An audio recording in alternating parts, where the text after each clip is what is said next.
Hello mga loads, meron na naman tayong super lupit na video. At ito sa video na to, pwede kang matawa, pwede kang mainis, pwede kang mabuisit, at pwede kang ma-stress. Tingnan nyo naman yung sili na ginawang parang bulaklak huhugasan lang din pala, tapos nilagay pa sa malaking imbudo. Aba, ang lupit talaga nito, umpisa na ng kalupitan.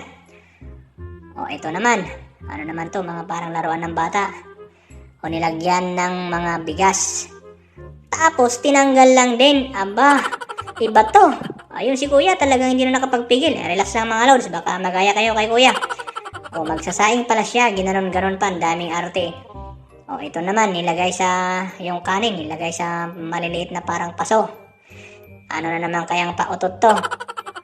Ayan, nilagay, tinusok-tusok ng kung ano. Ay, ibubuhos lang din pala. Grabe, umiyak na si kuya, hindi niya matanggap na gano'n siya katanga. Tignan niyo, grabe yung pagkayak niya. Ganyan lang din pala yung gagawin niya.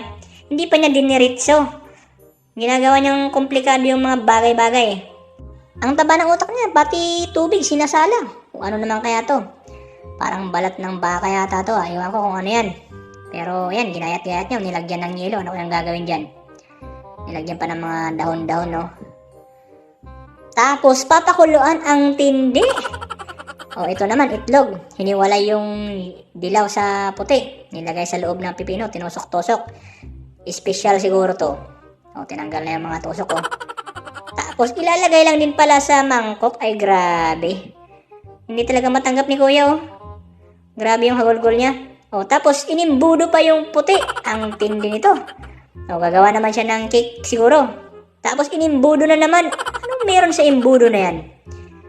Lagi kong nakikita yung imbudo na siguro pampasarap ng luto niya. Si kuya, talaga hindi niya matanggap, gano'n, hindi pa niya binuhos ng diretso. Pinahirapan pa niya yung sarili niya.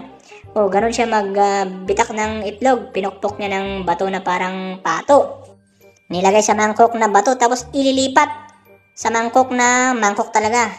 Sinala pa talaga yung dilaw. Tapos gano'n din lang naman, hindi pa niya diniretso. Ano ba yan? Ang taba talaga ng otak, pati Milo inimbudo. Tapos gano'n din yung gagawin. Ayun, si kuya, hindi talaga nakapagpigil. Kaya mga lods, relax lang kayo. Baka magaya kayo kay kuya. Ito naman. Ano naman, itlog na naman. Nilagay na naman, sinala na naman yung dilaw. Sinala-sala. Tapos, gano'n din lang naman yung gagawin niya. Ilalagay din. Ang tindi nito. Siguro nakainom ng lambanog. Pati itlog, sinasala niya, nilagay din niya naman sa dahon ng saging. Ayun, pinalakpakan tuloy siya. Baka tama na siguro itong ginawa niya. Ang daming sili, Tsaka mga dahon-dahon. Tapos, tinanggal din yung dahon ng saging. Ay, nagsayang pa talaga ng dahon ng saging. Ang hirap kaya kumuha ng dahon ng saging, tapos sasayangin lang niya, Tapos, nilipat na naman sa, mangkok.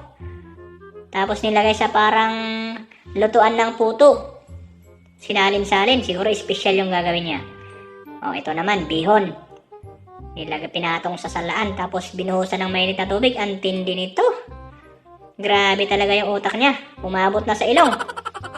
Tapos, ilalagay din pala niya. Hindi pa niya diniretso. Nilagyan pa ng yelo.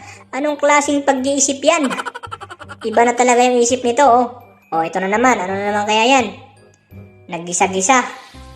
Masarap siguro yung lulutuin niya. Diyan niya pala ilalagay yung itlog niya. Ang lupit nito. Grabe, masarap siguro to. Yung itsura niya, Ayan, yung itlog kanina na ang haba ng proseso.